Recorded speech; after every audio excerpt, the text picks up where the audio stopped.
মইহে সৃষ্টিকৰ তে মই সৃষ্টিকৰ হৈ ই কোন মই তাকে নাজানো ই বোলে ভক অঘ পুতনা কংস ই বোলে চব বধ কৰিছি আজি গৰু সাৰিব আহিছে তাক মই দেখুৱাই দিম আজি ব্ৰহ্মাই দামুৰিবিলাক আগতে চুৰ কৰি দিলে নি ব্ৰহ্মাৰ লগত থৈ আহিল অলপ পিছত কৃষ্ণই গছৰ ডালত বাঁহী বজাই যেতিয়া আছে তেতিয়া বোলে এই তালে তাল গপ বালকবিলাক লৈ যাওঁ লৈ গ'ল গোৱালৰ ল'ৰা কোন মই জানিবই লাগিব কৃষ্ণটো বিমৰত পৰি গ'ল সন্ধিয়া যেতিয়া নামি আহিল গধূলি যেতিয়া হ'ল গৰুখিনি ল'লে কিন্তু যিখিনি গাই গৰু আছে ইহঁতে পিছত দেখি চাই তাৰমানে দামুৰিটো বাৰে বাৰে এনেকৈ চাই কৃষ্ণই বুজিলে হাই ঐ সকলো জীৱত ময়ে আছোঁ মাক আৰু সন্তানৰ এই অৱস্থাটো নাই নাই সিহঁতৰ দুখ মই সহিব নোৱাৰোঁ লগে লগে তেওঁ দামুৰি হৈ ল'লে গৰুৱেও এনে গাইবিলাকে ধাম ধুম চেল্ফ দিয়াৰ লাগি গ'ল ক'ত তই নোহোৱা হৈছিলি এতিয়া কৃষ্ণৰ চিন্তা হ'ল দামুৰিটো হ'ল মাকবিলাকতো গধূলি ৰখি আছে গৰু চৰাব খেদাইছোঁ সন্তান আহিব কৃষ্ণই নিজেই ভাৱনা কৰি একোটা একোটা সন্তান হ'ল যেনে আৰু তেনে হয় গৰু আহি আছে লৈ আছে সন্তান আহিব সন্তান আহিলে মাকে হাবত মাৰি ধৰে ধৰি কয় আজি কি খাইছিলি কিয় কিয় মানে অনদিনাতকৈ বেলেগ আজি কিবা বেলেগ ফল খাইছে নহয় ঘৰৰ পৰা বান্ধি দিয়া সেই ভাতে খাইছে কেতিয়াও হ'ব নোৱাৰে আজি ইমান সুন্দৰ লাগছে আই এইবুলি চুমা খায় সি ঘৰত তাতে ই ঘৰৰ এৰি থৈ সি ঘৰত গ'লে সি ঘৰতো মাকে কয় আজি বেলেগ দেখোঁ তই কি বেলেগ হ'লো মই বেলেগ তই আই ইমান ভাল লাগিছে তোক মোৰ গৰুবিলাকৰ সেইটো হৈছে অনবৰত সি থিয় হৈ থাকে চেলেকি থাকে খালি যে ইমান মোৰ ভাল পোৱালি ব্ৰহ্মাই এবছৰ কাল পিছত তেওঁ এদিন আহিল কৃষ্ণইনো কি কৰিছে চাব যাওঁ আহি মাথা নষ্ট হৈ গ'লে দামুৰিবিলাক আছে দেখোন দামুৰিবিলাক আছে গোপ বালকো আছে নাই নাই মই যাব লাগিল এইবুলি তেওঁ লগে লগে ব্ৰহ্মা লোকত গুচি গ'ল ব্ৰহ্মা লোকত যায় সি যিটো গহ্বৰত থৈছি তাতে দামুৰিবিলাক গণি চালে তো ঠিকে আছে মই গোপ বালকক চাব যাওঁ আৰু বালকক চাব গ'ল বালকবিলাকতো ঠিকে আছে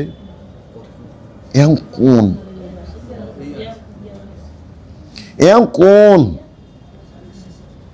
যি গোৱালৰ ল'ৰাক মই ইমান দিগদাৰ দিলোঁ এওঁ প্ৰকৃততে কোন এওঁক জানিব লাগিল মই আকৌ ধ্যানত বহিব লাগিল এইবুলি ব্ৰহ্মা ধ্যানত বহিল যে ধ্যানত বহিল প্ৰথম নাৰায়ণক দেখা পালে ধ্যানত বাপৰে নাৰায়ণ কি মই ধ্যান কৰিছোঁ কি নাৰায়ণক দেখা পাওঁ সেই নাৰায়ণৰ নাভিথিবাৰ ব্ৰহ্ম নিজক মই মোকো দেখা পাইছোঁ তেতিয়াহ'লে গোৱালৰ ল'ৰাটো নাৰায়ণ নেকি সেই কাৰ লগত খেলা কৰিছোঁ মই এইবুলি ধ্যানত লাগি গ'ল আৰু ধ্যানত তেওঁ ক'লে হে ভগৱন্ত একান্ত ভকত সমস্তৰে পুৰি মন ইটো চিদানন্দ ৰূপক প্ৰকাশ কৰি আছা নাৰায়ণ তেতিয়াহ'লে তুমি ভকত ব্ৰহ্মাই কৈছে ময়ো ভকত হ'ব নোৱাৰো তুমি ভকত ভকতে সদায় আনক আনন্দ দিয়ে ই একতে অন্ত সমস্তৰে কিন্তু আনন্দ দিছা সেই মাছৰোকা চৰাইটোৱে গছৰ ডালৰ পৰা পানী লৈ থাপ মাৰি মাছটো লৈ গৈ সি আগতে পাখি দুখন জোকাৰি দিছে পাই গ'লো তাৰ বিৰাট আনন্দ বগলীটোৱে টোপ পাতি থাকে থাপ মাৰি পুঠি মাছটো ঠোঁটত লৈ সি গিলি দিয়া নাই সি পাখি দুখন জোকাৰি দিছে পাই গ'লো তেতিয়াহ'লে এইজনে সেইজন ভ্ৰম হৈ গ'ল ব্ৰহ্মাৰো সেইজন ব্ৰহ্মাই এবাৰ নহয় তিনিবাৰকৈ ভাগৱত পঢ়িছে পঢ়ি সিদ্ধান্ত দিছে যে কৃষ্ণস্তু ভগৱান স্বয়ং কৃষ্ণই ভগৱন্ত সেই ভগৱন্তই আকৌ ওলোটাই কৈছে সকলো জীৱত কিন্তু ময়ে আছোঁ মহাপুৰুষ কৃপালুগুৰু শংকৰদেৱে আকৌ ক'লে, সমস্ত ভূতৰে তুমিহে আত্মা, হৃদয়ে পৰম গুৰু, তথাপি সেৱা অনুহাৰে কৃপা, কৰা যেন কল্পটোৰ সেৱা হয়। সকলোৰে তাত আছে, সেৱাটো কেনে? সেৱা অনুসাৰে ফল।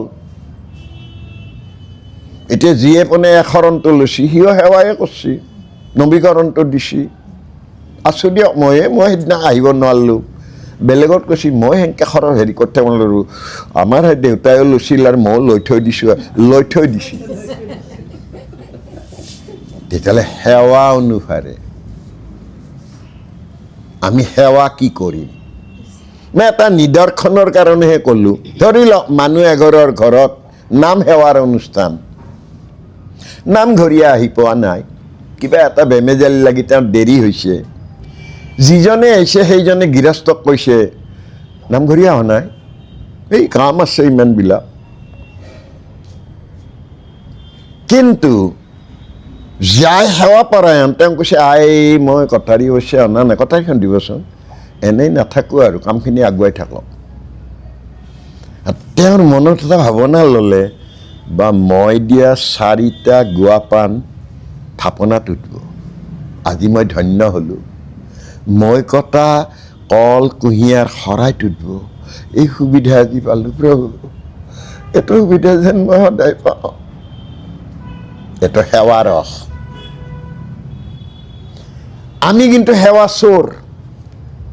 আমি বাটলৈ যাওঁ, যাই পেলাই সেই দেৰি হ'ল এতিয়াও, আৰু গৃহস্থক আহিছে, নাই হা বেলেগ বেলেগ আহিছে, বেলেগ কেইটাই আলোচনা কৰিছে, চাওক এতিয়ালৈ আহি পোৱা নাই দেই, দিগদাৰ এইবিলাক মানুহৰ, মানে আৰু দেৰি হৈ গ'লতো। দেৰি হৈ গ'ল, তোমালোক ভকত নহয় নেকি? তাৰমানে তুমি নামঘৰীয়া নোহোৱা নেকি? ৰাতিপুৱাইছোঁ আমি নাম লৈছোঁ, আমি প্ৰত্যেকে নামঘৰীয়া, নাম লওঁ নহয়। তেতিয়াহ'লে আমি সেৱা ৰসটো নাজানিলোঁ।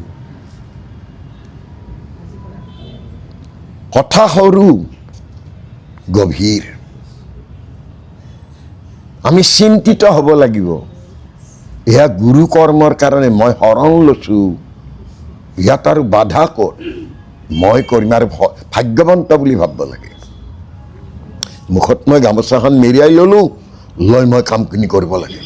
আৰু ভগৱন্তক কাছে, প্ৰভু এইটো সুবিধা যাতে মাজে মাজে পাওঁ, আৰু আজিৰ পৰা মই এখন কটাৰী লগত লৈ ফুৰাম, এইটো সুবিধা মোক লাগিব প্ৰভু, তুমি বঞ্চিত নকৰিবা মোক। আমি সেই বাসনা কৰোঁ জানো? সেইকাৰণে সমস্ত ভূতৰে তুমিহে আত্মা, হৃদয়ে পৰম গুৰু, তথাপি সেৱা অনুহাৰে কৃপা। তুমি সেৱাটো বিচাৰি ল'ব লাগিব। এই বিচাৰি ল'ব পাৰিলে মই জীৱনক ধন্য কৰিব পাৰিম। ইয়াত আহি বুলি কৃপাময় মৌনে ৰহিল অন্ততই, দেখি দেৱী পুচন্ত দুনাই, আবে বাপ ভক্তি যোগ বিস্তাৰি কহি মোক, যেন মতে বুজো অভিপ্ৰায়। ভগৱন্তই এনেবোৰ কথা কোৱাৰ পিছত একান্ত মৌন হৈ চিন্তা কৰি আছে, মাকক কেনেকৈ বুজাওঁ ইমান গভীৰ কথাবিলাক। গতিকে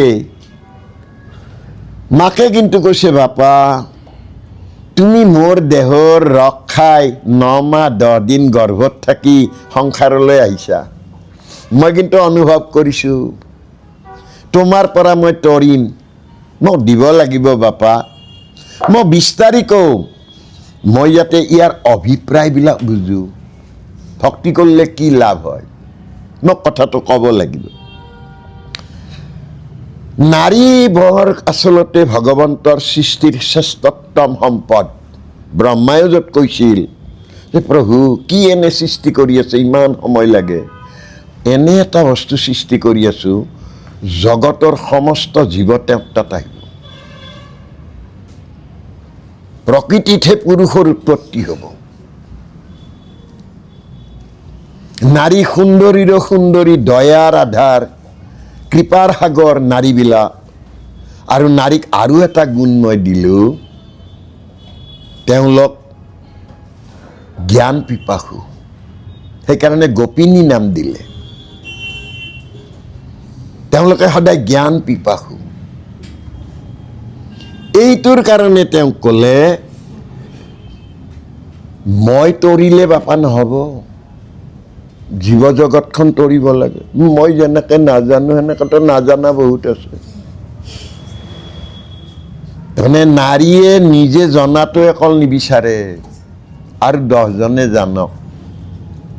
সেইকাৰণে নাৰীৰ দেহবিলাক উদাৰ। বাপেকবিলাক কাঠচিতীয়া। ভাল মিঠাইটো আনিলেও ল'ৰাটোক দি বেলেগৰ ল'ৰাটোৱে যদি চাই আছে হাতখন ধৰি ইফালে এই চাই আছে নে মানুহে। কিন্তু মাকে হ'লে কি ক'ব, হেৰি কৰে অলপ ভাঙি পেলাই দিয়া এটা, এইটো দয়া। ইয়াত সেইকাৰণে কৈছে, আৰু জীৱ সমস্তৰ বিবিধ সংসাৰ যেন তাক কয় প্ৰপঞ্চী আমাত, যাহাক জানিলে লোক সমস্ত পাপত হন্তে বিৰকতি হৈবেক সাক্ষাৎ। হয় দেহবিলাক আসক্তিৰ দেহ। কাম, ক্ৰোধ, লোভ, মোহ, মদ, মাশ্চৰ্য, ঈৰ্ষা, অসূয়াৰ ভাণ্ড। পাপৰ ভাণ্ড বুলি গুৰুজনাই ক'লে হাতী বুলি কৈছে দেহটোক। হাতীক কিহে ধৰে? গ্ৰাহে ধৰে। কাম, ক্ৰোধ, লোভ, মোহ, মদ, মাশ্চৰ্য, ঈৰ্ষা, অসূয়া এইবিলাক গ্ৰাহ। ইয়াৰ পৰা তৰিব পাৰিব লাগিব। মাকে সেইকাৰণে সুধিছে, বাপা মই তৰিলে নহ'ব, বহুত তেনেকৈ নাজানা হৈ আছে, তুমি কিন্তু তৰাব লাগিব। জাত হন্তে হুয়া ভয়, লোকে পুণ্য আচৰয়, হেন কাল ঈশ্বৰৰ গতি। কহিয়ক বিভাগীয়া যদি বাপ আছে দায়া, শুনি মই থাকো সম্প্ৰতি। সংসাৰত কোনোবা এজনক ভয় কৰে সকলেও। ভয় কৰাজনক খুজিলে কিন্তু তেওঁ অভয় দিয়ে। সেইকাৰণে আমাক ক'লে, অভয় চৰণে শৰণ লৈলো এ হৰি নাৰায়ণ, মানৱী জনম সফল কৰিলো এ হৰি নাৰায়ণ। যিয়ে অভয়ৰ লগত আশ্ৰয় গ্ৰহণ কৰিলো তেওঁ কিন্তু নিৰাকাৰ নিৰঞ্জন হৰি। কি টান। মহাপুৰুষ মাধৱদেৱে ক'লে, অব্যক্ত ঈশ্বৰ হৰি কিমতে পুজিবা তাংক, ব্যাপকত কিবা বিসৰ্জন, এটা অন্ত মূৰ্তি শূন্য, কেনমতে চিন্তিবা ৰাম বুলি শুদ্ধ কৰা মন। তেতিয়াহ'লে এখন স্বচ্ছ নিকা পবিত্ৰ হৃদয়েহে ঈশ্বৰ উপলব্ধি কৰিব পাৰে। সেইকাৰণে গোপিনীসকলক ভগৱন্ত প্ৰভুৱে বস্ত্ৰবিলাক দি পেলাই কৈছিল, হ'ব তোমালোকৰ মনোবাঞ্ছা মই সিদ্ধি কৰিম। যমুনাৰ বালিত শৰৎ কালত তোমালোকৰ লগত মোৰ মিলন হ'ব, ক্ৰীড়া কৰিম। শৰৎ কাল ল'লে, বেলেগ কাল নল'লে। তাৰমানে নৈবিলাকত বাকী সময়ত মলি হৈ থাকে, শৰতত স্বচ্ছ হয়। তাৰমানে শৰতৰ দৰে স্বচ্ছ আমাৰ হৃদয় হ'ব লাগিব। মই মোক দেখা পাব লাগিব যে মই ইমান বেয়া আছিলোঁ, সাধুৰ সংগত আহি মই ইমান ওপৰলৈ আহিলোঁ। সেইফালে আৰু মই নাচাওঁ, সেই অন্ধকাৰটো মোক আৰু নালাগে, মই এই পোহৰৰ বাটেদি যাওঁ। যিদিনালৈ মই মোক উপলব্ধি নকৰোঁ সেইদিনালৈ মই কেতিয়াও আগবাঢ়িব নোৱাৰোঁ। ৰত্নাকৰে সেই উপলব্ধিটো কৰিছিল যে মই ৰামেই বুলিব নোৱাৰোঁ। মোক সেইকাৰণে সুধিছিল, ইমান দিনে কি কাম কৰিলা? বোলে মাৰিলোঁ। মাৰিলে কি হয়? বোলে মৰে। মৰাটো পাৰা। তোমাকতো কেইবাবাৰো ক'লোঁ ৰাম ক'বৰ কাৰণে, তুমি আমহে কোৱা দেখোন। আমটো এইটো নাহে, তুমি মৰাম কৈ থাকা। বিশ্বাসত ল'লে। একান্ত মানে মৰাম মৰাম মৰাম মৰাম মৰাম। এদিন কিন্তু ৰাম যেতিয়া হ'ল, সি ৰৈ গ'ল। ৰাম কোনে কয়? মইতো ৰাম ক'ব নোৱাৰোঁ। তেতিয়াহ'লে মোৰ ভিতৰত ৰাম আছে, এওঁ প্ৰাণাৰাম, এওঁ হৃদিৰাম, এওঁ আত্মাৰাম। আত্মাৰামৰ বাপেক কোন? দেহটো লাৰি চালে উইৰাফলৰ ভিতৰতে চকুটো মুদি, দহটা ইন্দ্ৰিয়ৰেতো ৰথ, তেতিয়াহ'লে দশৰথৰ পুত্ৰৰ নাম ৰাম। ৰামৰ ভাৰ্যা সততা, সব্যা, সীতা, লক্ষ্মী। মই বুজি পাইছোঁ বুলি যে চাই, সেইটো উইৰাফলো দেখোঁ। উইৰাফলো ভাঙি দিলে। ৰাম জন্ম পোৱাৰ ৬০,০০০ বছৰ আগতেই ৰামায়ণ লিখিলে। কোনে দিলে জ্ঞান? আত্মজ্ঞান কোনে দিলে? শব্দ ব্ৰহ্মৰ মৰ্মাৰ্থ যিমানে উপলব্ধি কৰিলে।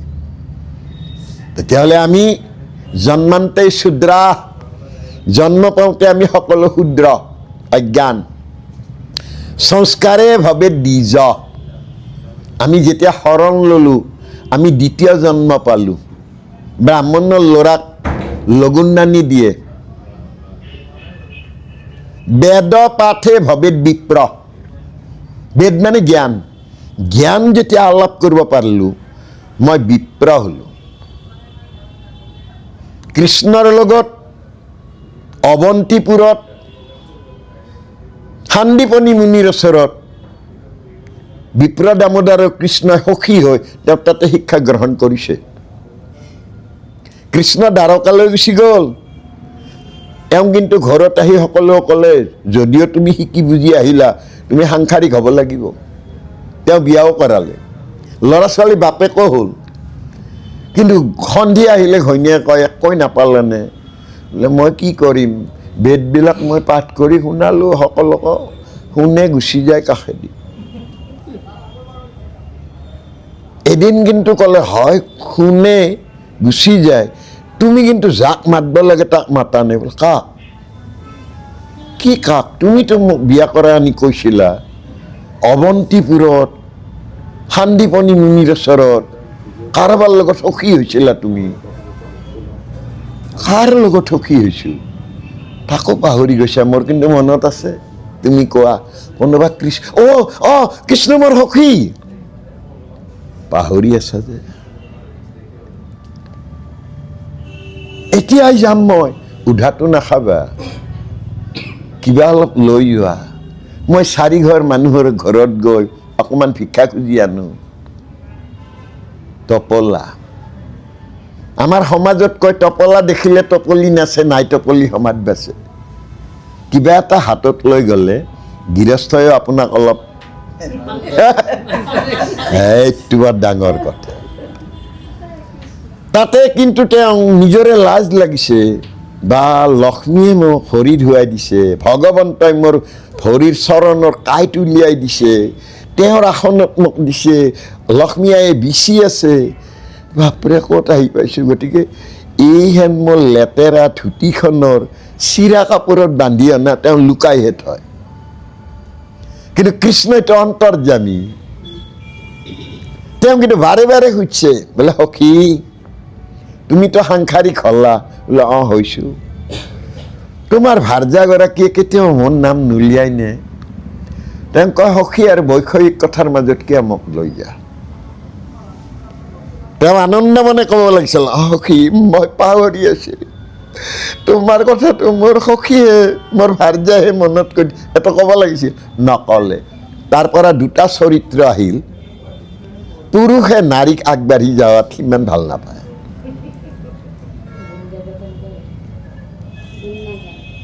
নামঘৰত গ'লেও কয় নহয়, এতিয়া তুমি যাবই নালাগে, মই যায়ে থাকোঁ। কিন্তু মোৰ স্বামীয়ে খাই আহিলে মই নাখালেও হ'ব নেকি? নে এনে আছে কোনোবা পুৰুষ যে পুৰুষে ভাগৱত পাঠ হৈ আহিল আৰু আইগৰাকী এতিয়া ৰান্ধনীশালত তেওঁ পাচলি কুটি আছে, তেওঁ কাষত বহি আহি পেলাই কৈছে, হেৰা আজি ভাগৱতৰ ভক্তিযোগ চালে হা, মই কৈ থাকোঁ তুমি শুনি থাকোচোন। তেওঁ শুনোতে শুনোতে পিছদিনা তেওঁ ক'ব ধৰিলে, আজি কি চালে? তাৰমানে তেওঁকো মই সমানে আগবঢ়াই আনিব লাগিব। আৰু আইগৰাকীয়ে যিদিনা গৈছে সেইদিনা এওঁক কৈছে। এইটো সম্ভৱ জানো? কোনোবাই কৰে জানো? নকৰে। কাৰণ এওঁৰ কথা হ'ল, এওঁনো কি জানে? আজি নামঘৰত অমুকে হ'ব দিয়া কোন আহিছে জানো মই শুনছোঁ বেলেগৰ মুখত কোন আহিছে তাৰমানে মাতে বন্ধ কৰি দিলে নহয় সেই নাৰী শক্তিক কিন্তু জাগৰণ দিওঁতা কৃপালুগুৰু শংকৰদেৱ মহেন্দ্ৰ কন্দলীৰ তলত কৃপালুগুৰু শংকৰদেৱ পঢ়া সময়ত মহেন্দ্ৰ কন্দলীয়ে এদিন কৈছিল যে মই কিন্তু তোমাৰ তাত শৰণ ল'ম আপুনি কি কয় মোৰ আপুনি শিক্ষাগুৰু আপোনাৰ ছাত্ৰ মই তোমাক মোৰ জানিবৰ বাকী নাই এদিন তুমি শ্ৰেণীতে টোপনি গৈছিলা ধাৰীখনত তোমাৰ মুখত সূৰ্যৰ ৰশ্মি পৰিছে সাপ এডালে আহি যেতিয়া তোমাক ঢাকি আছে সেইদিনাই মই ভাবিছোঁ তুমি সেইজন আৰু তুমি আৰু এটা চমক লগাই দিলা আকাৰ ইকাৰ নোহোৱাকৈ কৰতল কমল কমল দল নয়ন যিদিনা আমি পঢ়িলোঁ সেইদিনা সিদ্ধান্ত ল'লোঁ তুমি সেইজন হ'বই লাগিব তুমি এই ভঁৰাল উৎখন পাৰ হৈ আহিছা আৰু উঠি আহোঁতে তুমি এটা শিশু পোৱালি দাঙি লৈ আহিছা তাতকৈ আচৰিত কথা হ'ল বননিৰ মাজলৈ যাওঁতে তুমি হৰিণা আনিছা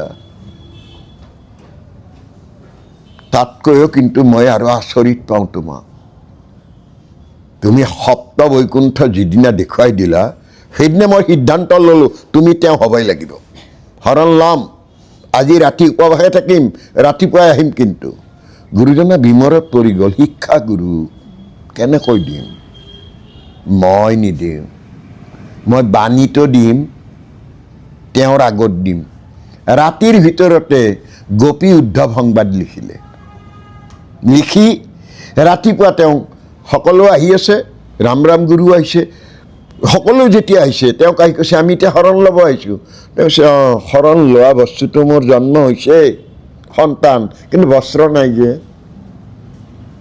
তাৰমানে শাস্ত্ৰখনে বস্ত্ৰ দিব লাগে বস্ত্ৰ নাই সকলো ভকতে আলোচনা কৰিলে এজনে ক'লে আমাৰ সিজনীয়ে কিন্তু কাপোৰ বব জানে পিছত তাই চোৱা গৈছে কিহৰ বোলে খেতি পথাৰৰ পৰা আহিছোঁ সময়মতে অন্নমুঠি হোৱা নাই খং উঠি গ'ল এচাৰি লগাই দিলোঁ পিঠিত গুৰুজনাই ক'লে তেতিয়াহ'লে আঁঠু লোৱা নাৰীৰ ওপৰত তুমি কিয় হাত লগাইছা নাৰীৰ গৰ্ভতে আমাৰ জন্ম নাৰী আমাৰ মাতৃ নাৰী আমাৰ ভগ্নী তুমি উপলব্ধিয়ে কৰা নাই আঁঠু লোৱা সি আঁঠু ল'লে যোৱা বস্ত্ৰ এখন ইয়াতে আনাগৈ সন্তানটোৰ কাৰণে শাস্ত্ৰৰ কাৰণে কিন্তু তুমিও এখন লৈ আহিবা মই ক'ত ল'ম গলত মই কিয় তোমাৰ তাতে তেওঁৱে আছে সেইদিনাৰ পৰাহে আমাৰ ভকতে গলত গামোচা লয় তেতিয়াহ'লে গুৰুজনাই নাৰী শক্তিটো বহুত ওপৰত লৈ গ'ল তাতকৈও আচৰিত কথা হ'ল তেম্বুৱনী বান্ধ সতী ৰাধিকা কত সত্ৰাধিকাৰৰ গৌৰৱ কৰি কৈছিল সতী আমাৰ হে ভাৰ্যা আহিব দিবা সকলো আহিল ধুনীয়া ধুনীয়া কাপোৰ কানি পিন্ধি যেতিয়াই গুৰুজনাই ক'লে যে পলৰে আনিব লাগিব বাপৰে কি পল লয় দিয় কিন্তু এই ৰাধিকাৰ এটাই কথা মহাপুৰুষ শংকৰদেৱ জগত ভগৱন্ত স্বৰূপ এওঁতো মিছা কথা নকয় তেওঁ যি কৈছে সেয়ে হ'ব পাৰিম তেওঁ নোহোৱা কথাটো কোৱা নাই একান্ত বিশ্বাসেৰে তেওঁ কিন্তু আগবাঢ়ি গ'ল আপোনালোকে জানে প্ৰথম অৱস্থাত তেওঁ 2 আঙুৰ কমি আহিল গুৰুজনাই সুধিলে তেওঁ তেতিয়া কৈছিল মোৰ ভনী জোঁৱাইটো আহিছিলে মই ঘৰত অন্ন দিবৰ কাৰণে বাচন নাই মই কলপাতখন কাটোতে মোৰ মূৰৰ ওৰণি পৰি গ'ল আৰু মই ইমান লাজ পালোঁ হ'ব ইমান যাতে সঁচা যোৱা এইবাৰ কিন্তু গোটেই আহিল আজি তেম্বুৱনী বান্ধ বান্ধি গ'ল তেতিয়াহ'লে কৃপালুগুৰু শংকৰদেৱে অসমত এটা বিশেষ কাম কৰিলে নাৰী শক্তিক জাগৰণ দিলে আৰু এই নাৰী শক্তিক জাগৰণ দিয়াটোৱে শ্ৰীমন্ত শংকৰদেৱ সংঘই সেইকাৰণে আইসকলক নামঘৰৰ বা ঘৰৰ চাৰিবেৰৰ মাজত নাৰাখিলে আই মাতৃ সমাৰোহ কৰিলে যুৱ সমাৰোহ কৰিলে শিশু সমাৰোহ কৰিলে কিহৰ কাৰণে আদৰ্শটো কিন্তু গুৰুজনাৰ সেইজন পুৰুষক কিন্তু আমি সম্পূৰ্ণভাৱে অসমবাসীয়ে ল'ব নোৱাৰিলোঁ। আজি আমি গাড়ীত আহি থাকোঁতেই আই এগৰাকীয়ে তেওঁ আমাক দেখি পেলাই ক'লে, আপোনালোক ধৰ্মীয়? আমিও কিন্তু কৃষ্ণগুৰুৰ। মাতা নাই আৰু, হয় দে তেওঁ কৃষ্ণগুৰু। বহুত কথা কৈ আছে, বোলো কৃষ্ণগুৰুৰ হয় ৰ'ব, এটা আঙুলিও বাকী নাই, চব লৈছি দেখোঁ। হে লাগে এটা আৰু, এইটো গমেদ, এইটো অমুকৰ, এইটো অমুকৰ, এইটো অহুকৰ, হে ৰাম, আমাৰ চাক একো নাই দেখোঁ। তেতিয়াহ'লে আপোনাৰ ঈশ্বৰৰ বিশ্বাস কম। আপুনি অনুভৱ কৰক, তেওঁ তোৱাই কিবা কৈ আছে আৰু মুখেদি মাতা নাই, তেতিয়াহ'লে ভাবক। আমি ঈশ্বৰ চিন্তা কৰিব লাগে। নামৰ মাদুলিটো মই কিয় ল'ব পৰা নাই? নামেহে তৰাই। ইয়াত সেইকাৰণে কৈছে যে আমি এজনক ভয় কৰোঁ, ভয় যাক কৰোঁ তেওঁ কিন্তু নিৰাকাৰ নিৰঞ্জন হৰি। তেওঁ সদানন্দ, চিৰানন্দ, পুৰুষ পৰমানন্দ। এই পুৰুষজনক আমি জানো, তেওঁ কালৰো গতিদাতা। এই শৰৎকালত গোপিনীসকলক যিটো কৈছিল, তাৰ মাজেদি এটা দুৰ্বোধ্য আত্মতত্ত্ব কৈছে যে শৰতত কিন্তু শেৱালি ফুলে, প্ৰতিজনৰ জীৱনত শৰৎ আহে, তেতিয়াহ'লে শেৱালিও ফুলেই, কিন্তু শেৱালিৰ গুণ নাই। আৰু তেতিয়া শৰৎ নালাগে। বোলে শৰৎ লগা নাই, শেৱালিও ফুলা নাই, ফুলিলেও শেৱালিয়ে সুৰভি বিলোৱা নাই। আমাৰ জীৱনত যে আৰু শেৱালি ফুলা নাই এনে নহয়, সুৰভি নাই। কিছুমান মানুহে কথা কৈ থাকোঁতে 5 মিনিটো নুশুনে, ফালি যায় মানুহ, সুৰভি নিবিলে। কাৰোবাৰ আৰু 1.5 ঘণ্টা 2 ঘণ্টা সময় থাকে ৰ'দত। আমাৰ জীৱনৰ আমি শেৱালিবিলাক ফুলাব লাগিব। আমাৰ দৃঢ়তা, সততা আৰু একান্ত বিশ্বাস লাগিব। ইয়াত সেইকাৰণে আমিবিলাকক কৈছে, মাকগৰাকীয়ে এই কপিল প্ৰভুক কৈছে, আই অজ্ঞান আন্ধাৰ মাজে শয়ন কৰিয়াই আছে, শ্ৰান্ত হুয়া জীৱ জগতৰ, তাসম্বাক কৰি দায়া উদয় হৈলা তুমি, যোগপন্থ প্ৰকাশ ভাস্কৰ। হে বাছা, সমাজখন কিন্তু অজ্ঞান আন্ধাৰৰ মাজত আছে। আমি এতিয়া মায়া নিদ্ৰাত শ্ৰান্ত হৈ গৈছোঁ। আমি এইবিলাকক তুমি দয়া কৰি, তুমি মোৰ তাতে জন্মগ্ৰহণ কৰিছা, তুমি ভাস্কৰ, তুমি সূৰ্য। এইটো মহাপুৰুষ মাধৱদেৱে সেইকাৰণে চোৰ ধৰা, পিম্পৰা গুচোৱা, ভূমি লটোৱাত কৈছে যে তোমাৰ ঘৰে ঘৰে যি সন্তান জন্ম, সেইটোকে কৃষ্ণ বুলি লোৱা। কৃষ্ণ আহিয়ে আছে আমাৰ মাজত।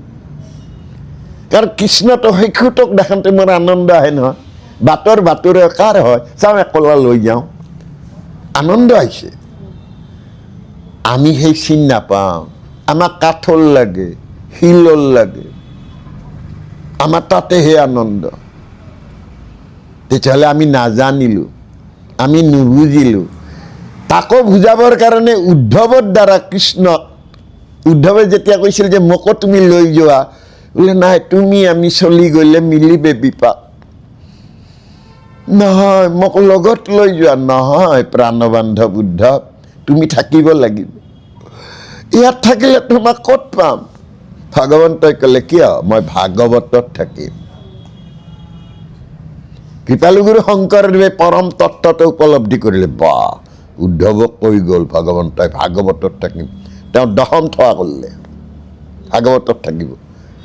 এতিয়া মহাৰাজ নৰনাৰায়ণ তাত তেওঁ হাতী মাৰি ভুৰুকাত ভৰাই গুণমালা থলে। তেতিয়াহ'লে আমাক কৈ গ'ল ক'ত থাকিব? মূৰ্তিত থাকিম বুলি কোৱা নাই। মূৰ্তিক গুৰুজনে আৰু কৈছে মূৰ্তিক নাচাইবা, প্ৰসাদো নাখাইবা, ভক্তি হইব বেভিচাৰ। এইবিলাকো মূৰ্তিয়ে। এই মূৰ্তিটোৰ ভিতৰতহে চাব লাগে। এইটো কীৰ্তনত কৌশল কৰি গুৰুজনে সেইকাৰণে ক'লে বিষ্ণু আৰু শিৱৰ ভেদ নকৰিবা। এতিয়া বিষ্ণু কোন? চক্ষুই আদিত্য, নাসিকাই বায়ু, কৰ্ণে দিশ, জিহ্বাই বৰুণ, বাক্যে ব্ৰহ্ম, মুখে পদ্ম, কণ্ঠে সৰস্বতী, হৃদয়ে বিষ্ণু। তেতিয়াহ'লে ভাতি যিটো টানি আছে তেওঁ বিষ্ণু। বিষ্ণুটোক কোনে ৰাখি আছে? কায়িক দেহ ৰূপে হৰ। হৰে আৰু হৰিৰ ভেদ নাই। এওঁ চৰ্দি লাগছি, এওঁ ওলাই যাব, ঔষধ খুৱাই দিব লাগিল। ঠাণ্ডা লাগছি, কাপোৰেৰে দিছি। তেতিয়াহ'লে হৰ আৰু এতিয়া হৰকহে দেখা পাইছোঁ, কাৰো হৰিক দেখা নাই। হৰে হৰি নাই ভেদ, তেন্তে কিয় ভেদাভেদ? ভেদাভেদ সেইদিনা হৰি যিদিনা ওলাই গেছি সেইদিনা হৰ লাংখাই পৰি আছে, খালি নিহে তাড়াতাড়ি। এসপ্তাহ নেনো বুলি ক'লে ৰাইজে হেৰি পুলিচ থানাত কৈ দিব যে গাঁওখনত থাকিব নোৱাৰি, গোন্ধলাই গৈছে। কিন্তু হৰে হৰিকে লৈ ফুৰাইছিল। এই হৰৰ ভাৰ্যাই হ'ল মায়া। পঞ্চ জ্ঞানেন্দ্ৰিয়, পঞ্চ কৰ্মেন্দ্ৰিয়টো দশভুজা আদ্য শক্তি। আমি কিন্তু আঁকি দিলেহে বুজি পালো। বুজি পালো, একো বুজি পোৱা নাই। ইয়াতো সেইকাৰণে কৈছে বাছা, তুমি ভাস্কৰ, সূৰ্য উদয় হ'লে যেনেকৈ ধনী দুখীয়া খাল বিল সকলোতে পোহৰ দিয়ে, তুমি অজ্ঞান আন্ধাৰত পৰি থোৱা সকলোকে দিয়া, মোকো দে, কিন্তু মোক দিওঁতে যেন সকলো পায়। এইখন মাতৃ হৃদয়, নাৰী হৃদয় এইখন। এতেকে জানিলো মই এইবাৰ সমষ্টি লোক, উদ্ধাৰ কৰিবা কৃপাময়। হৰি মোৰ মহাধন্যই আছে অসংখ্যাত পুণ্য, হেন প্ৰভু হৈলা হাতন। মাকে ভাবিলে ধন্য মই, এইবাৰ লোক উদ্ধাৰ হ'ব, মোৰ বাচাই ক'ব হৰি ধন্য। এতিয়া হৰি কোন? তেওঁ অক্ষৰ ব্ৰহ্মৰ অ মানে প্ৰণৱ, প্ৰণৱ মানে নিৰাকাৰ নিৰঞ্জন হৰি। গুৰুজনে আনি ক'লে অ হৰি, অটোৱে হৰি। আগৰ দিনৰ মানুহৰ কি আছিল? কৃষ্ণ বুলি হৰি বল হৰি বল হৰি বল, ৰাইজেও ক'লে হৰি বল। ব্ৰাহ্মণে বোলে মই ৰাইজক ক'লো, ৰাইজে মোক ক'বল। এই কথা ৰজাই গম পালে মোক কি কৰিব? নাই, ইহঁতক বোলাবই লাগিব। শেষত ক'লে জয় ৰাম বোলা। সকলোৱে আলোচনা কৰিলে নিব তেওঁ, আমাক বোলবা দে। আমিও কওঁ দে হৰি বোলা, বোলে হৰিয়ে বোলা, বোলে ৰাম বোলা। গুৰুজনাই চিন্তা কৰিলে বা ধৰ্মৰ দুৱাৰ দলিতে ইমান গণ্ডগোল, ভিতৰ সোমোৱাই নাই। মই গীতাৰ পৰাই এশৰণটো আনিছোঁ, গীতাতে আছে মই অক্ষৰ ব্ৰহ্মৰো, কিন্তু ক'লে জানো ৰজাত খল দিয়ে, মোৰ ওপৰত বিচাৰ হয়। তাতকৈ মই ভাওনা কৰিম। কৃষ্ণৰ ভাওনা কৰি কৃষ্ণৰ ভাও দিয়া ল'ৰাটোৰ পিঠিৰ পিনে কাপোৰ এখন আৰি দি এটা দিলে, খোলত বল দিলে। কৃষ্ণই নাচি গ'ল। সকলোৱে ক'লা শুনিছিলোঁ হে কৃষ্ণ, আজি দেখিলোঁ শংকৰদেৱৰ কাৰণে দেখা পালোঁ। কোনোবা এজনে কৈ দিলে কি দিলি, কি নিদিম, যি আছে তাকে দিলোঁ পুৰস্কাৰ। কৃষ্ণক দেখা পালোঁ, চুইও চালোঁ। চালি ৰয়তো ৰামেশ্বৰৰ সৰু ল'ৰাটো, ৰামেশ্বৰৰ ল'ৰাকে দিলোঁ না মই, তয়ো নুবুজিলি। তেতিয়াহ'লে তয়ে হৰি। এতিয়া তোৰ তিনিটা বস্তু লুকাই আছে। যোগ হস্য যোগ ম সমান ওম। শত গুণ, ৰজ গুণ, ম তম গুণ। এতিয়া গুণ বুলি ক'লেতো ভকতে কোনেও বুজি নাপাব। চৰিত্ৰ দিলে, শতগুণে বিষ্ণুৰ চৰিত্ৰ দিলে। বিষ্ণু মানে বিশতে অনেন, য'ত প্ৰৱেশ কৰিলে সংস্কাৰ হয়। মামৰে ধৰা লৈ এটুকুৰ যেনেকৈ অগ্নিত সোমাই দিলে আপোনাৰ মামৰ আঁতৰি গ'লে চুম্বকে ধৰে, গতিকে বিষ্ণুত আশ্ৰয় ল'লে এইটো মামন নোহোৱা হৈ যায়। তাৰপিছত ব্ৰহ্মা এওঁ সৃষ্টিকৰ, এওঁ মায়াতেই থাকে আৰু মায়া মাধুৰীয়ে এওঁৰ সম্পদ। আৰু তম গুণ দিলে, একটা গুণ। এতিয়া সত ৰজ তম তিনি গুণ য'ত আছে সিগিলা ওম। শিৱ মন্দিৰ হ'লে ওম শিৱায় নমঃ, ওম গণেশায় নমঃ, ওম দুৰ্গায় নমঃ, ওম ভদ্ৰায় নমঃ, ওম শনিয়ে নমঃ। কিন্তু কৃষ্ণৰ হোৱাৰ লগে লগে অ কৃষ্ণায় নমঃ, অ বাসুদেৱায় নমঃ, অ ভগৱতেই নমঃ। তেতিয়াহ'লে আমি অৰ উপাসক।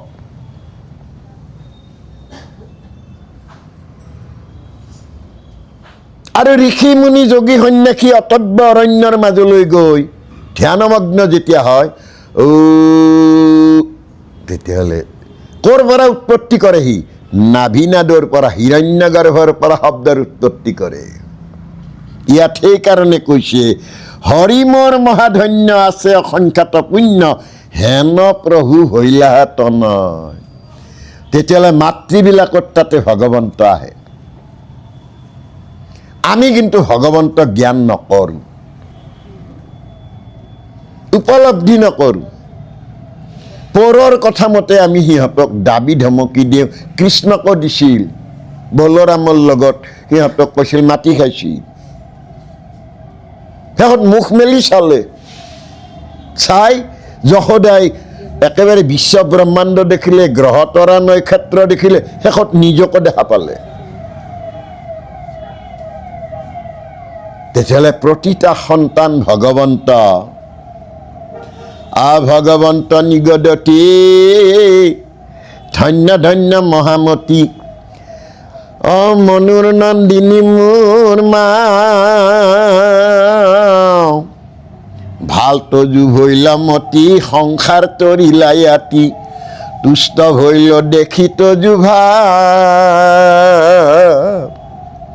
হে মনুৰ নন্দিনী, মনু মানে মনুষ্যৰ নন্দিনী, তোমাৰ ধন্য। মই তোমাৰ সন্তান হয়, কিন্তু মই ধন্যবাদ দিলোঁ তোমাক। তোমাৰ ইমান বিশাল উদাৰ এখন হৃদয় আছে, সংসাৰ তৰিব। মই এই দুৰ্বোধ্য আত্মতত্ত্ববিলাক তম আৰু তুষ্ট হ'লোঁ তোমাৰ ভাৱটো দেখি। জগতক পবিত্ৰ কৰাৰ চিন্তা কৰিছা, তুমি তৰি যোৱা কথা চিন্তা। আমাৰ মানুহে নিজকহে তৰে, আনক তৰায়। আনক তৰা চিন্তা কৰে ভগৱন্ত। কংসক বধ কৰিব যাব, কিন্তু চন্দনখিনি ঘঁহি লৈ কুজিৰ কুজটো নোহোৱা কৰি দিলে। সেইহেন দ্ৰৌপদী থাকিল ক'ত? পাঁচটা স্বামীকো স্বামী স্বামী নালাগে। এই স্বামীৰ নাম ল'লে কি হ'ব? সিহঁত বন্দী হৈ আছে, জগত স্বামীৰ নাম ল'ম। তেতিয়াহ'লে বস্ত্ৰৰূপে তেওঁ ৰক্ষা কৰিলে। এইজন ভগৱন্ত। সেইকাৰণে তেওঁ ক'লে মাকক যে তোমাৰ ইমান ভাৱ, তোমাৰ ভাৱ আছে কাৰণে মই তোমাৰ নামটো ভাবিনী দিলোঁ। শুনিও ভাবিনী আবে প্ৰশ্নৰ উত্তৰ কহোঁ, ভক্তি পুনু বহুবিধ নয়, কিন্তু পুৰুষৰ ফল সংকল্পৰ অনুসাৰে ভক্তি নানা মতে ভেদ হয়। ভক্তি ভক্তিয়ে আয়। এতিয়া তোমাৰ সংকল্প কেনে সেইমতেহে। বাপা মই হ'লোঁ অশিক্ষিত, মই নাৰী, তোৰ মাতৃ, তই কথাখিনি বুজাই ক, মোক ভালকৈ বুজাই ক। তেতিয়াহ'লে আই শুন। অপৰক মাৰিবে প্ৰতি মনত সংকল্প কৰে, দম্ভ বা মৎসৰয়াতিশয়, এই মতে ভক্তিমত কৰিলে তামস হয়, ক্ৰোধ ভেদ তিনিতে আছ। পৰৰ অন্যায়ৰ কাৰণে ভগৱানকে ভক্তি কৰিছোঁ, মই বন্তিও দিছোঁ, মাহ প্ৰসাদো দিছোঁ ভগৱানক, কিন্তু অমুকৰ এই হলি কাষতে মস্ত বিল্ডিংটো বান্ধি আছে, চোতালত একেবাৰে ছায়া পৰিব, কাম কৰি থাকোঁতে মিস্ত্ৰীটো কৰি মল্লি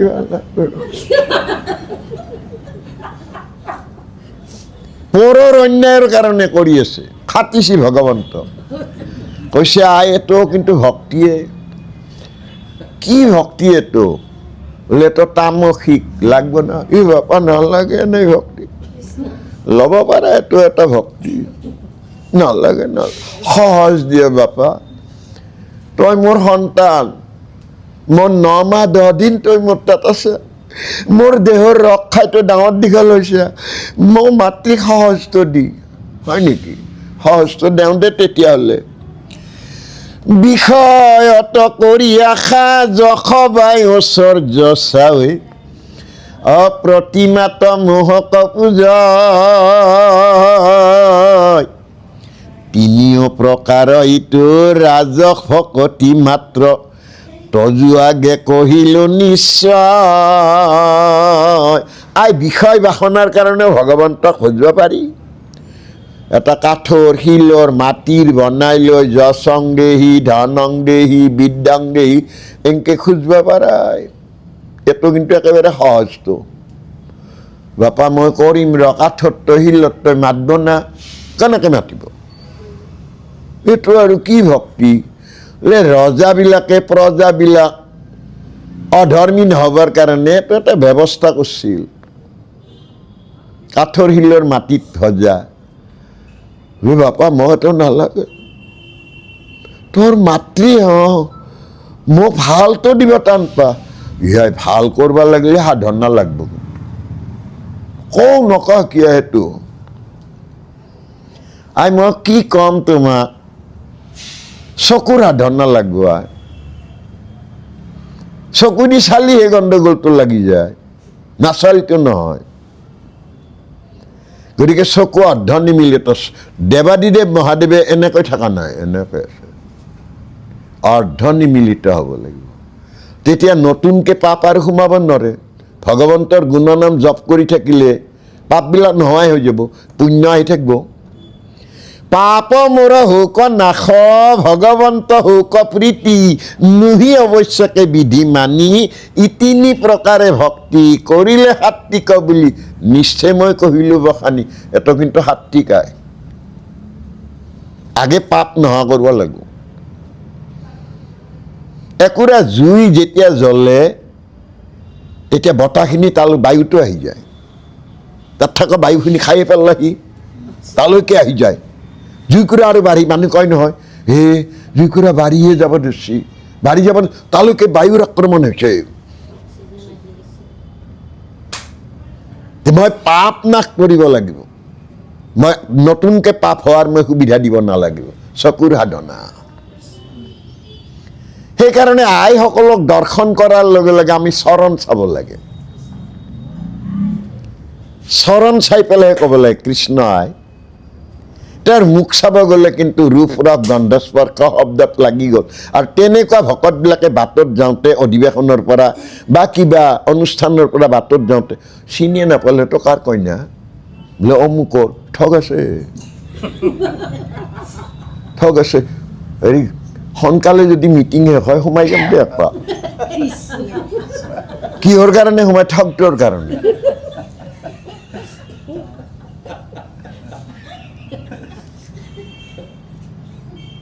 তেতিয়াহ'লে ৰূপ ৰস গন্ধ স্পৰ্শ সদায় পঞ্চবানৰ এতে কোবালা তাক নকবাই, তুমি চৰণ দুখন চোৱা।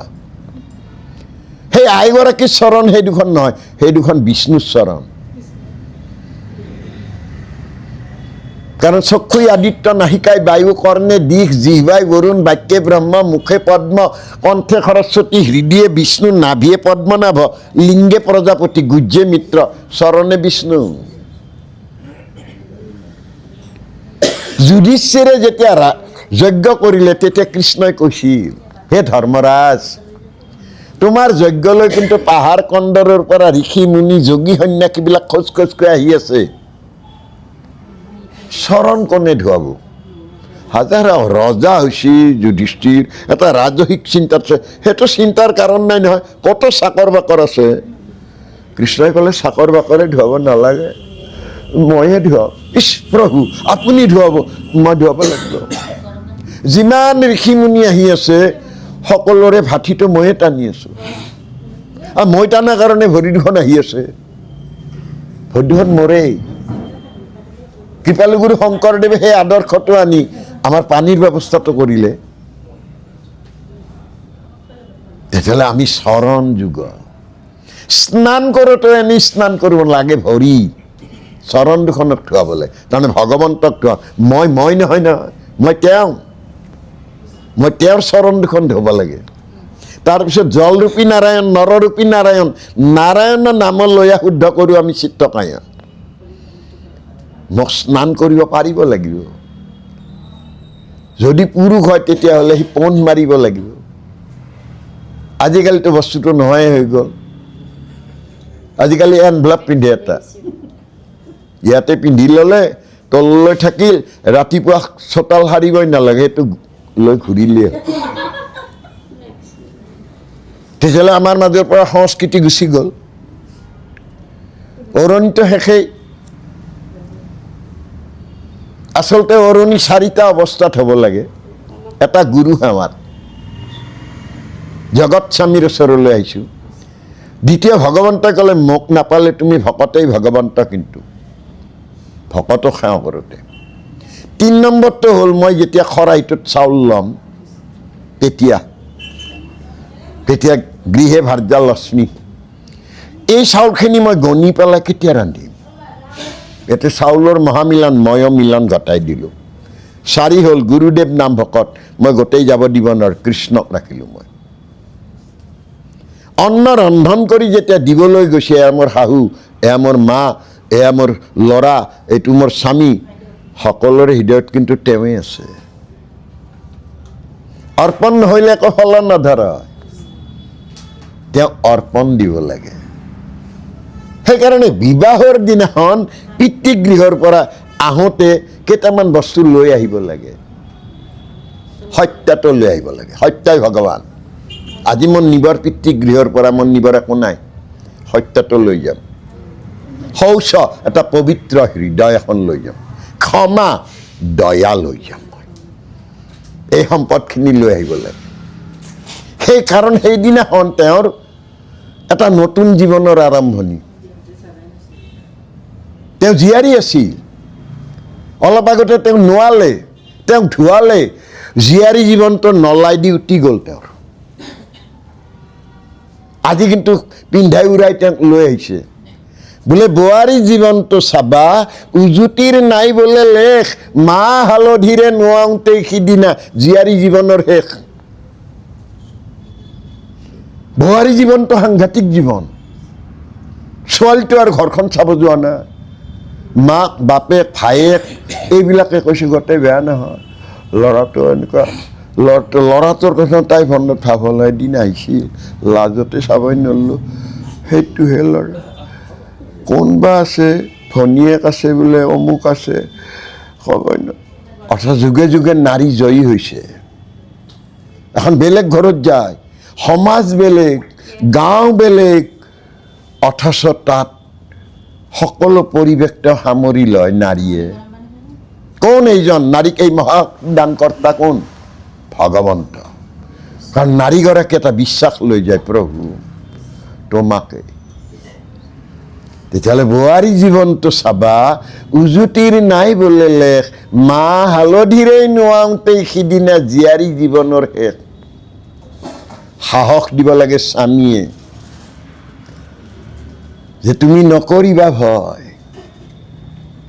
জীৱন হ'ব সুখময় গোসাঁইৰে থাপনাত আঁঠু লৈ মাগিবা ন প্ৰভাতৰে এভাটি বাহ এটা বতাহ যেন আহে নতুন প্ৰভাতৰ কাৰণ অভয়দান দিব পৰা তেওঁক স্বামীক বাদে তেতিয়া কোনো নাই এওঁ বা কি যদি দাড়ি গোফে ভবকাত তেতিয়াহ'লে ভাবিছোঁ ক'বই নোৱাৰোঁ মদে খাই নোযোৱাই হ'ল ৰাতি ভয়ে লাগে অভয় প্ৰদান, তাৰমানে ভগৱন্তইহে অভয় প্ৰদান কৰে। ভগৱন্তক স্বামী বুলি কোৱা হয়। হে কৃষ্ণ স্বামী তজু পাৱে আমি কেৱলে শৰণ, তেওঁ স্বামী, এওঁ স্বামী। তেতিয়াহ'লে এওঁ অভয় দিলে। এওঁ যেতিয়া কৈছে একো চিন্তা নাই, সেই কাষৰ সেই ঘৰ আমাৰ অমুক, এইটো অমুক, তুমি এইখিনি ভালকৈ হেৰি কৰিবা। আমাৰ মা তেনেকুৱা নহয়, বৰ হেৰি নকৰে, তুমি ৰাতিপুৱা গা পা ধুই গুৰু সেৱা কৰি পেলাই মা সেৱাটো ল'বা তুমি। তেনে মন্ত্ৰটো দি দিলে, হাতৰ মুঠিত আনিব পৰা শক্তিটো দিলে। নাৰীবিলাকেতো সংসাৰখন নতুনকৈ গঢ়ি যাই থাকে যুগে যুগে, কিন্তু সেই নাৰীক আমি চিনি নাপালো। কৃপালুগুৰু শংকৰদেৱে সেই নাৰীক আনিলে আৰু ইয়াতে এইটো এওঁ ভাবিনী বুলি ক'লে যে নাৰী বৰ ভাৱনাযুক্ত। সেইকাৰণে এখন সুন্দৰ সমাজ পাবলৈ এগৰাকী নাৰীৰ আৱশ্যক। নাৰীয়ে এখন ঘৰ গঢ়ি দিব পাৰে, নাৰী কালী হ'ব পাৰে। ইমান ভয়াৱহ নাৰী। নাৰীয়ে এখন সমাজ গঢ়িও দিব পাৰে, ধ্বংসও কৰি দিব পাৰে। যে ইয়াত সেইকাৰণে এই ভক্তিক তিনি প্ৰকাৰে বুজালে। এটা হ'ল পৰক মাৰি, এইটো তামসিক, এই কাঠৰ শিলৰ মাটিত প্ৰতিমাত পূজা, এইটো ৰাজসিক ভক্তি। আৰু এটা ক'লে যে পাপ আগতে নাশ কৰা, ভগৱন্তত প্ৰেম কৰা। প্ৰেমেই ভগৱান। প্ৰেম তুমি ক'ত পাবা? যত দেখা চৰাচৰ হৰিময় নিৰন্তৰ। গুৰুজনাই ক'লে যত জীৱ জংগমা কীট পতংগমা অগণগ জগতেৰি কায়া, তোমাকেই দেখি আছো, তোমাকেই পাই আছো। গতিকে ইয়াত ভগৱন্তত প্ৰেম আহিব লাগিব। ইয়াত কোনো বিধি বিধানৰ কথা নাই। হৰিৰে নামক লাহি নাহি নিয়ম সংযম বিধি, এই তিনি প্ৰকাৰে ভক্তি কৰিলে সাত্বিকতাটো আহিব। মই ক'লো তোমাক, তেতিয়াহ'লে সাত্বিক ভকতি দিয়ে ভগৱন্তক পায়। আমাৰ যদি এইটো জীৱ ব্ৰহ্ম, ইয়াৰ পৰা যদি নাভিনাদৰ পৰা উৎপত্তি হয় শব্দ ব্ৰহ্ম, ভগৱন্ত যদি পৰম ব্ৰহ্ম, এই যিটো মানৱ যন্ত্ৰ দেহটোক ৰক্ষা কৰে কিন্তু অন্ন ব্ৰহ্ম। গণ্ডগোলটো ক'ত থাকিছে চাওক। বোলে অন্ন ব্ৰহ্ম অন্ন ব্ৰহ্ম অন্ন ব্ৰহ্ম সাৰ, অন্ন ব্ৰহ্মই কৰি আছে জগতৰ উদ্ধাৰ। অন্নৰ পৰা মেদ হয়, মাংস হয়, মজ্জা হয়, শুক্ৰ হয়, বংশ বিস্তাৰ হয়। তেতিয়াহ'লে মূল অন্ন। এই অন্নখিনিক লাগে।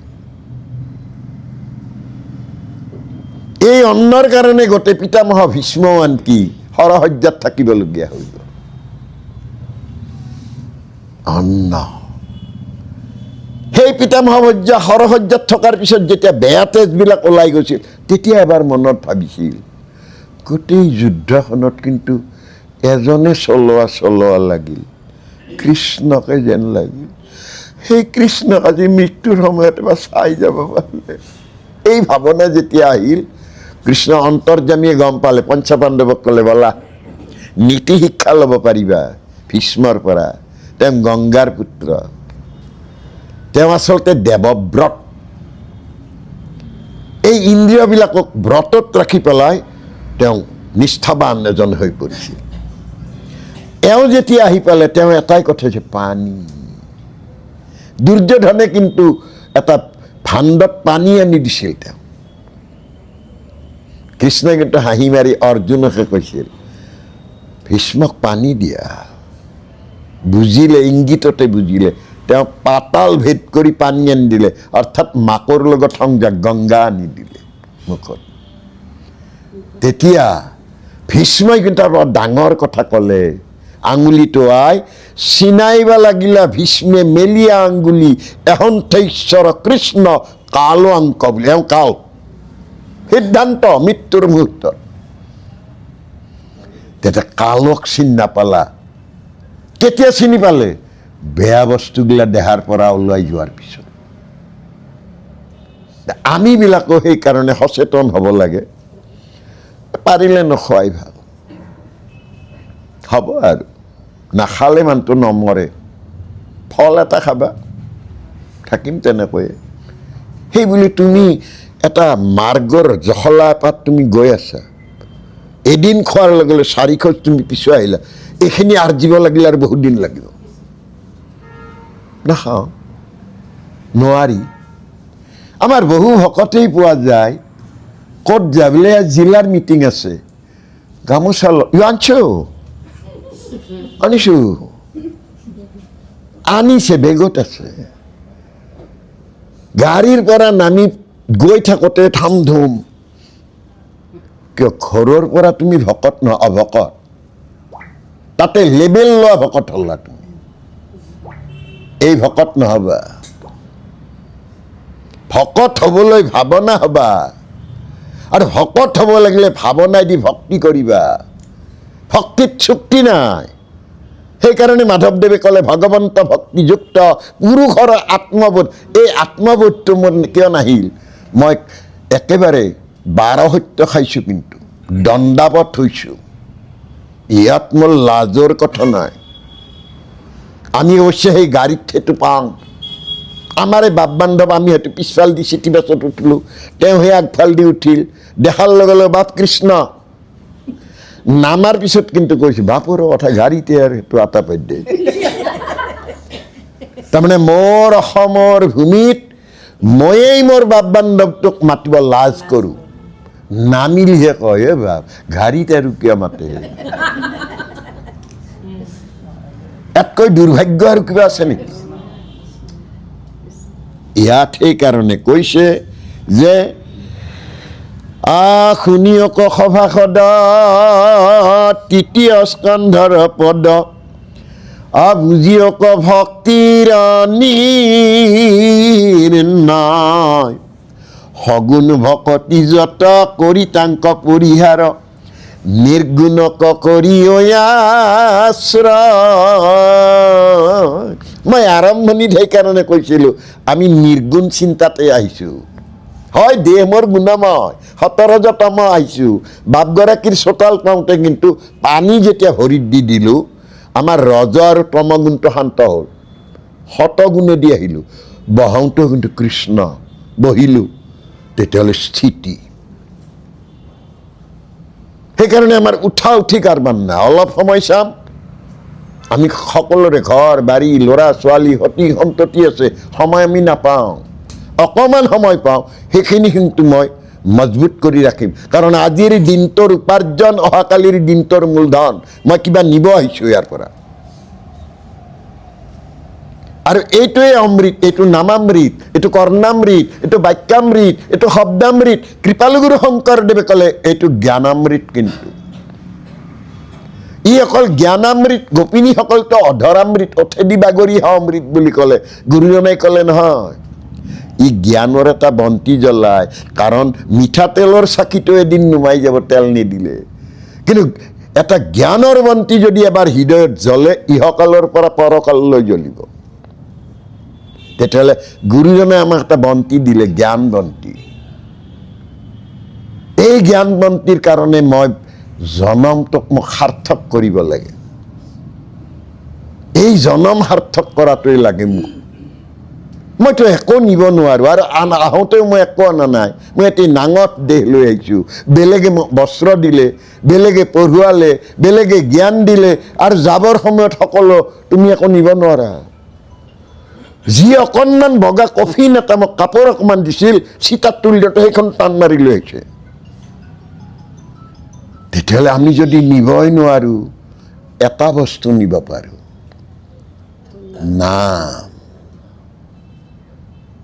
নাম আমি নিব পাৰোঁ। সেইকাৰণে নাম আৰু নামী একাকাৰ হ'ব দিছে। একাকাৰ, তুমিয়ে মই, ময়েই তুমি। মই নামতেই নিমগ্ন। নামৰ কিন্তু এইটো ভঁৰাল, হিয়াৰ মাজে নামৰ ভাণ্ডাৰ মুখে বাজা হয়।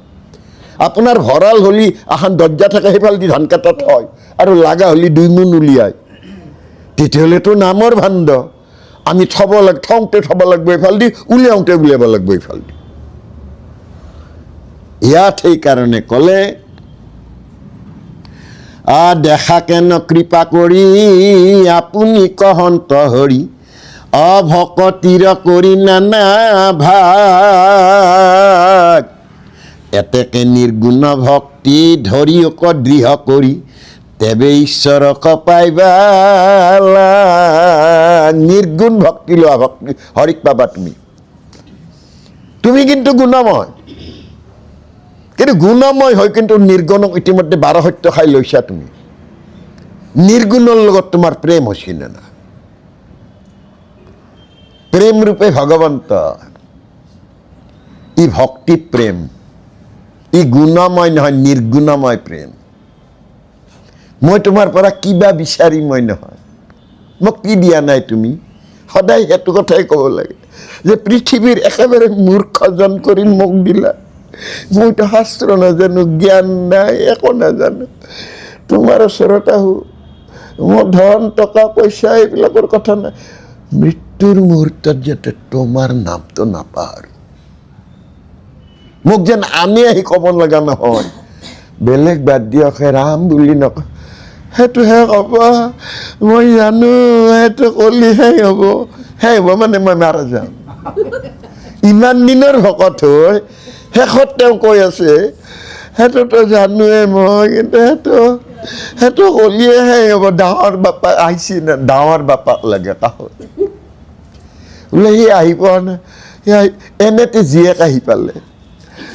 পিতাৰ বহুত টান বুলি মই আহিছোঁ মই ৰসগোল্লা আনিছোঁ নাই ৰসগোল্লা নিদিবি কাটি পেলাই হ'লেও অলপমান দিব অলপ দিমে মই ইমান আশা কৰি আহিছোঁ অকণমান দিবি তেতিয়া তাই এফাল দি দিলে এফাল যেতিয়া দিলে ভাল মানুহেৰে গলত লাগি যায় এফাল যেতিয়া দিলে সি হাতী কাঢ়িলে বেলেগে ক'লে পানী অলপ দে পানী অলপ দিলে এনেকৈ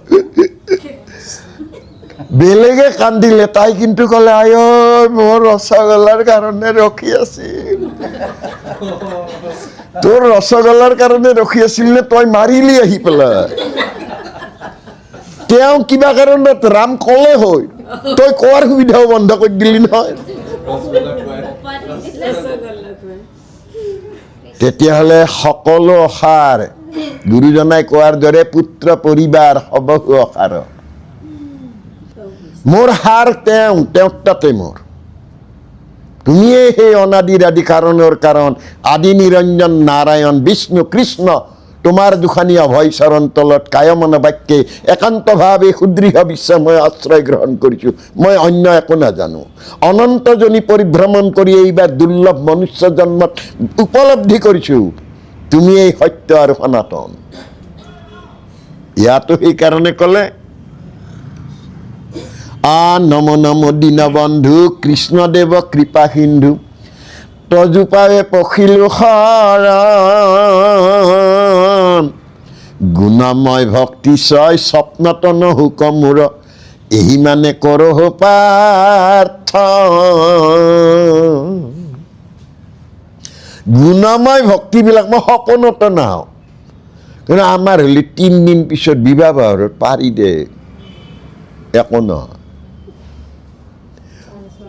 মই লোৱা নাই নহয় তাতেতো নিজেহে ল'ব লাগে প্লেটখনত মই সিফালৰখিনি লোৱাই নাই এতিয়া লৈছা না নাই তুমিহে জানা তুমি গ'লা কিয় নাম সেৱা যিদিনা বিয়াৰ নাম সেইদিনা তুমি গৈছা সেইদিনাই তুমি আৰু শেষ আৰু বেছ হ'ব আৰু বোলে বাপ সেইটো নকৰাই ভাল নাই ল'ৰাই নামানেতো হয় নেকি তেতিয়াহ'লে আপুনিও নাযাব ল'ৰায়ে কৰক সেইটো সাহস আছে কোনোবাটোৰ নাই দেখ যেতিয়ালৈ আমি আমাক সংস্কাৰ কৰিব নোৱাৰিম আহি থকা নৱপ্ৰজন্মটোক আমি কি দিম কাৰণ নৱপ্ৰজন্মটোক দেউতাহঁতৰ দিনত সেনেকৈ চলছি পাৰি দে একো নহয় এইবাৰ মজবুত কৰি ল'ব গতিকে আমিবিলাক অলপ সাৱধান হ'ব লাগিব গুণময়বিলাক আমি বাদ দিব লাগিব কিন্তু তজুপদনতি একান্ত প্ৰেমৰতি আৰু কমৰনো কয়ান কাম সমজ্যাৰ যত জন হুক মাধৱত মন ঔদাক চাৰি বোলা ৰাম ৰাম হৰি ৰাম ও ৰাম ৰাম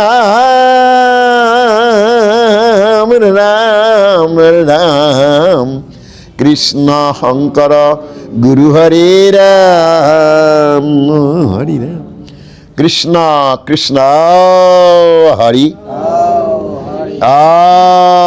ৰাম কি মতে ভকতি